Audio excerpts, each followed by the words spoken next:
Hi hello नमस्कार. कशात सर्वजण मस्त आणि मजेतच असाल. मी काजल तुम्हा सगळ्यांचं परत एकदा आपल्या आजच्या ब्लॉगमध्ये अगदी मनापासून स्वागत करते. तर फायनली मी आज लवकरच म्हणजे तयार होऊन बसलेले, आंघोळ वगैरे सगळं करून झाले माझं आज. कारण रुद्र गेला आणि त्याच्यानंतर मग मी जे काही पॅकिंग होतं तर ते सगळं पॅकिंग करून घेतलं. आज मंगळवार आहे तसं. आणि पॅकिंग केलं आणि मग तोपर्यंत मला निकिताचा फोन आला की ती आले सूर्याच्या तिथं आली आणि भाकरीचं घास घेऊन ये असं तिचं म्हणणं होतं. तर ती म्हटली ठीक आहे. मग मी पटकन आवरलं, पहिल्यांदा आंघोळ केली.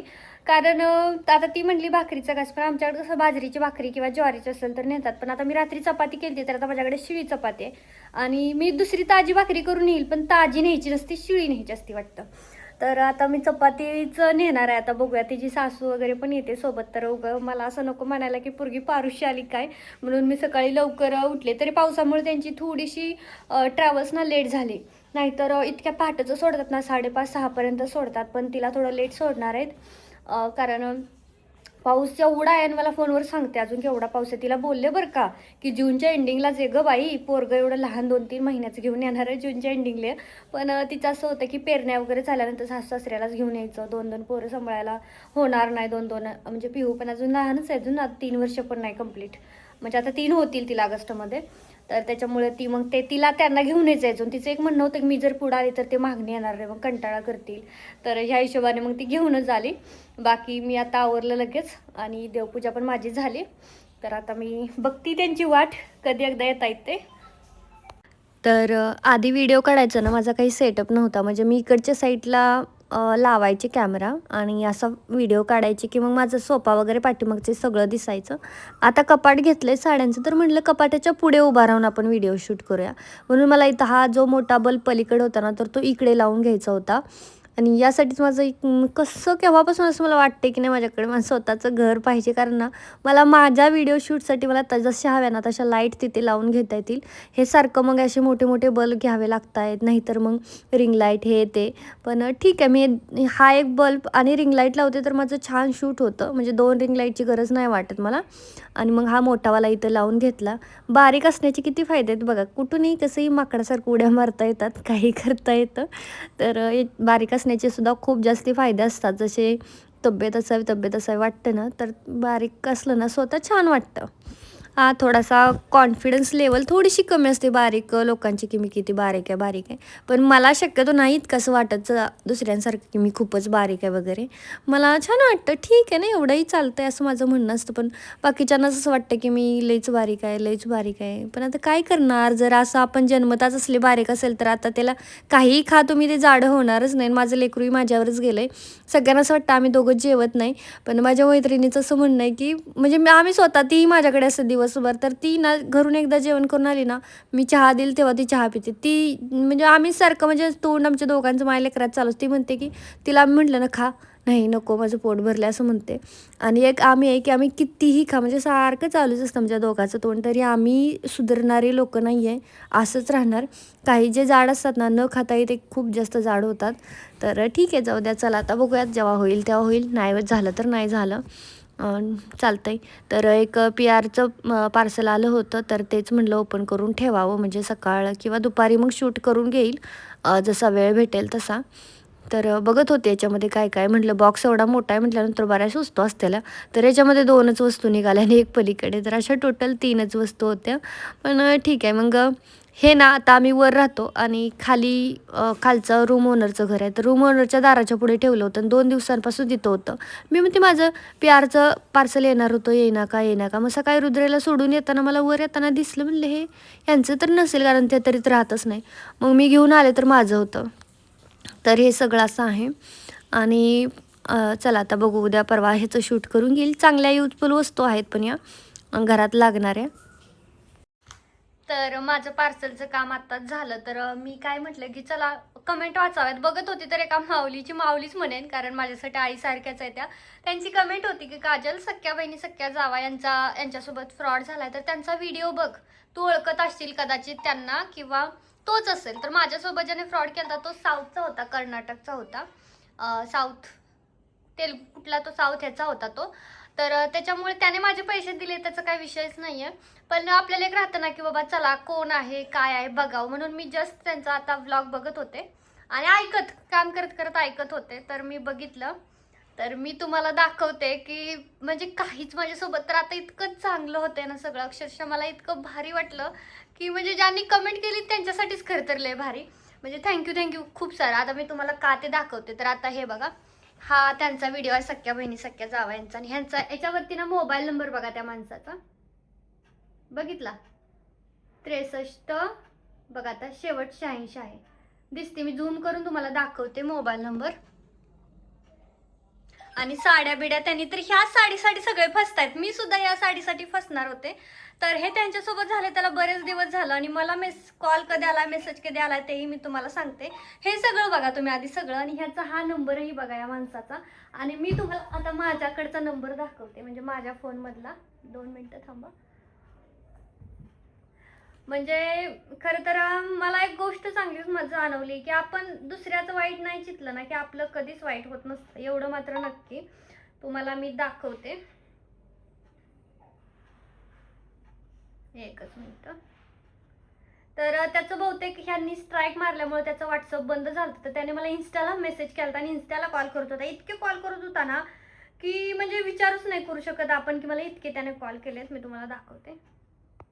तर सगळ्यात पहिलं तुम्ही ह्यांचा नंबर बघा, दिसत असेल तुम्हाला, मी अजून झूम करवते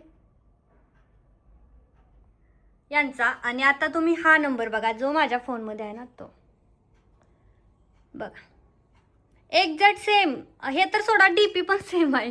ते बघा त्यांचा डीपी बघा आणि ह्याच्यातला डीपी बघा, बघितलं. आणि सगळी बिझनेसची सेटिंग त्याने ही केली. आणि मी सुद्धा याच साडीसाठी धडपडते, म्हणजे ज्या पण ओळखीच्या मैत्रिणी आहेत ना, तर ही साडी कुठून घेतात त्या सांगत नाही, म्हणजे कोणीच नाही सांगत. तर आता बघा ही साडी ना बरेच जण विकतायत, ही वाली जी पार्टीवेअर सॉरी ह्याची.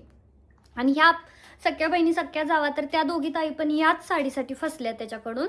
आणि त्यांनी काय ते काढलं चोरी हुडकून, हे सगळं ठीक आहे. पण त्याचं मला त्यांचं ज्या वेळ झालं ना, त्याच्या मला दुसऱ्या दिवशी, म्हणजे ज्या दिवशी त्याचं व्हॉट्सअप बंद झालं तेव्हाच त्याने मला इंस्टाग्रामला फोनवर नंतर ऑडिओ साधा कॉल ह्याचा करायला लागला. म्हणजे मी म्हटलं व्हॉट्सअपला मेसेज करणार, तर ते म्हणा की माझं 24 तासासाठी बंद झालं व्हॉट्सअप, तर उद्या करतो. आणि मग व्हॉट्सअप चालू झालं किती तारखेला, वेनसडेला, बुधवारची गोष्ट आहे. वेनसडेला व्हॉट्सअप चालू झालं की त्याने मला साड्यांचे फोटो टाकायला चालूच केलं. आणि मग मी म्हटलं वा, ही ट्रेंडिंगची साडी पण दिसते यांच्याकडे, हे बघा त्यांना पण हाच फोटो पाठवला आहे, ट्रेंडिंगची साडी पण दिसते. म्हटलं चला. आणि ज्यावेळेस तुमच्यासोबत फ्रॉड होतो ना, तेव्हा एक गोष्ट लक्षात ठेवायचं की समोरचा तुम्हाला प्राईज विचारतो. म्हणजे त्याने मला सतत कितना, म्हणजे त्याच्या आधी पण मला 2-3 फोन आलते, आणि त्याच पिरियडमध्ये मला 3 नंबरवरून वेगवेगळे कॉल आले. मला वाटत नाही तो आहे म्हणून, वेगवेगळे असतील. एक तर मला मराठी बोलत होता आणि व्हिडिओ कॉलवर पण दाखवत होता, आणि 4 साड्या अशा घरात टाकल्या होत्या मला दाखवत होता. तो आम्हाला लगेच समजलं की फ्रॉड आहे, कारण आता एकदा झालं की आपण लक्ष देऊन असतो की आपल्यासोबत असं परत नाही झालं पाहिजे.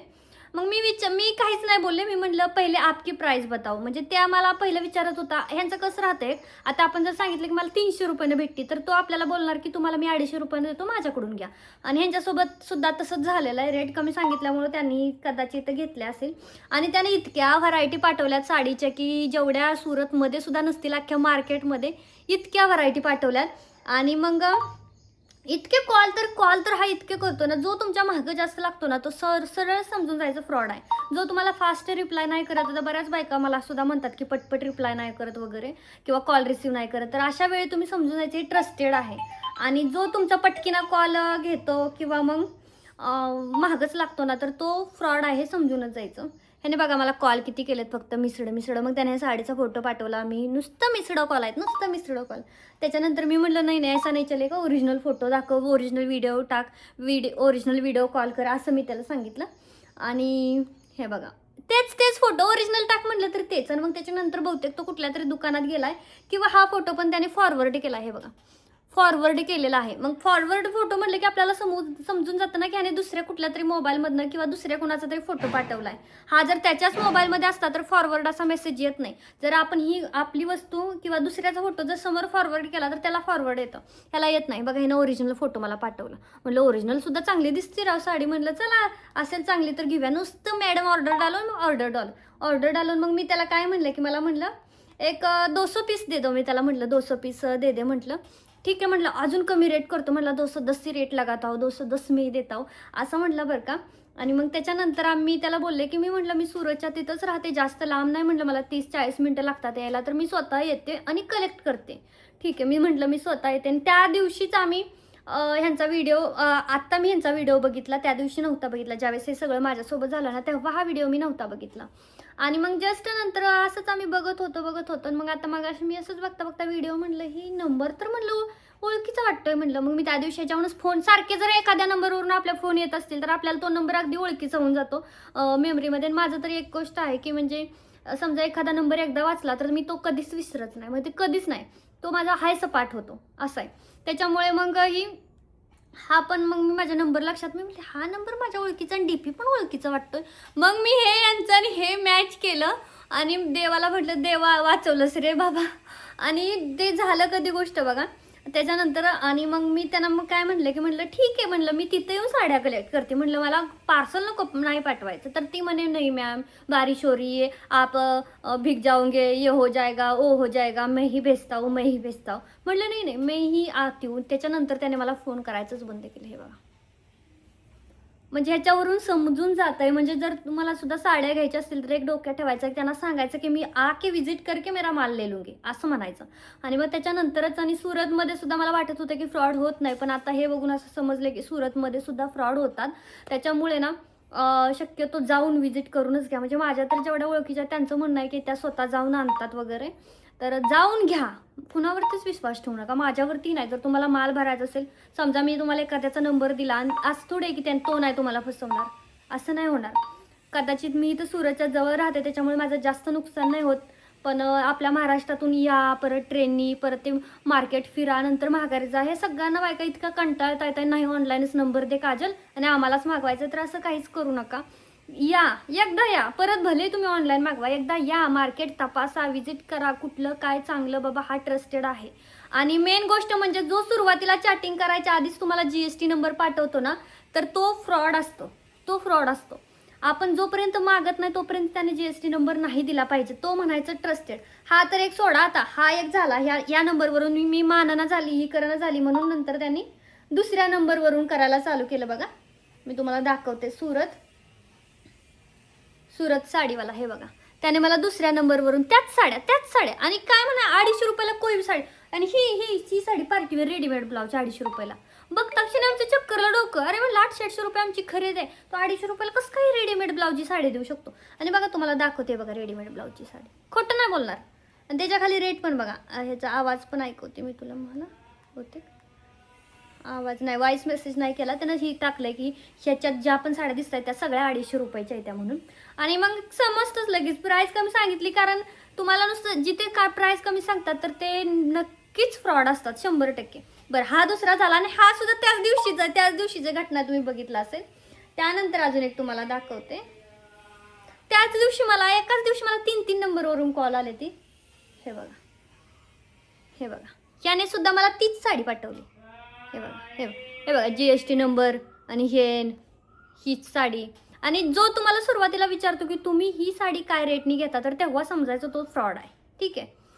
तर त्याच्यामुळं, आणि हा तर मला काय म्हणे माहिती आहे का, ती लावण्य प्रिटी कलेक्शन आहे का, म्हणजे लावण्य अंकलेश्वरला राहते, तर ती म्हणजे ओळखीची जवळच राहते ती माझ्या इथं, तर ती हमारे इधर से ही लेती है माल, असं तसं. आणि मला ऑलरेडी माहिती आहे की ती माल जाऊन घेते म्हणून, बरं का, जाऊन त्यांची कार असल्यामुळे ती जाते सोमवारचा आणि माल भरते, मला ऑलरेडी माहीत आहे. पण नाही तरी तो मला म्हणे की नाही हमी बेचते उनको माल, हमी हे करते. मग मला तेव्हाच समजलं की हा फ्रॉड आहे म्हणून. भले तुम्ही कितीही मराठीत बोला, आणि मराठी बोलणारा फ्रॉड नाही असं अजिबात तुम्ही समजू नका, मराठी बोलणारे सुद्धा फ्रॉड करतायत. त्याच्यामुळं मराठ्यावरनी सुद्धा तुम्ही विश्वास ठेवू नका आणि कुणावरच ठेवू नका. या स्वतः बघा सुरत मार्केट, कारण आहे ट्रस्टेडही आहे, असं नाही की सगळेच जण फेक आहेत, ट्रस्टेडही आहेत. माझ्याकडे सुद्धा 20-25 जणांचे नंबर आहेत. मग मला ज्यांच्याकडून आवडतं मी त्यांचं घेते. आणि तुम्ही म्हणता की नंबर द्या, आता कोणाकोणाचा नंबर द्यायचा, नंबर दिला असेल तो तुमच्यासोबत फ्रॉड नाही करणार. आणि मी तुम्हाला डिटेल पण सांगणार आहे बरं का, 1-2 दिवसामध्ये मी तुम्हाला सविस्तर सगळा व्हिडिओ बनवणार आहे, साड्या कुठून घ्यायचे, काय सगळं सांगणार आहे. तर ठीक आहे, हे खरंच मी वाचली आणि त्या माऊलीला खरं तरी समजेन की त्यांनी मला कमेंट केली होती की सख्या बहिणी सख्या जावयांचा व्हिडिओ बघ. आणि मी कधीच कुणाचा व्हिडिओ बघत नाही. टीव्हीला लावणं तर विषयच सोडा, माझी देवाची गाणी चालू असतात टीव्हीला सतत दिवसभर. आणि माझं काय मन झालं असेल की मी म्हटलं चला बघूयात, जस्ट मन झालं चला लावूयात. मग टीव्ही चालू केली आणि लावला, सर्च केलं सख्या बहिणी सख्या जावा. मला पहिलं तर मला तो चोरीचा व्हिडिओ सापडत नव्हता. लय स्क्रॉल केलं खालीवर खालीवर, मग तेव्हा सापडला. आणि नशीब म्हणजे एवढं हे म्हणजे मला आता एक गोष्ट समजली की देव माझ्यासोबत आहे बाबा, माझ्यासोबत तर आहे. त्याच्यामुळं भलं समजायचं, सगळ्यांचं सगळं चांगलं होऊ दे रे देवा असं म्हणायचं आणि आपलं जायचं पुढं. तर बाकी चला, मी हा आजचा व्हिडिओ इथंच थांबवणार आहे. तुम्हाला कसा वाटला ते मला कमेंटमध्ये सांगा. आवडला असेल तर लाईक करा, शेअर करा आणि हो चॅनललाही सबस्क्राईब करा. आणि उद्याचा व्हिडिओ खूप इंटरेस्टिंग असणार आहे की त्याच्यामध्ये मी तुम्हाला सगळं डिटेलमध्ये सांगणार आहे. ज्यांना बिझनेस करायचा आहे त्यांना नाही करायचं ते सगळं बघू शकता. ठीक आहे, भेटत उद्याच्या व्हिडिओमध्ये.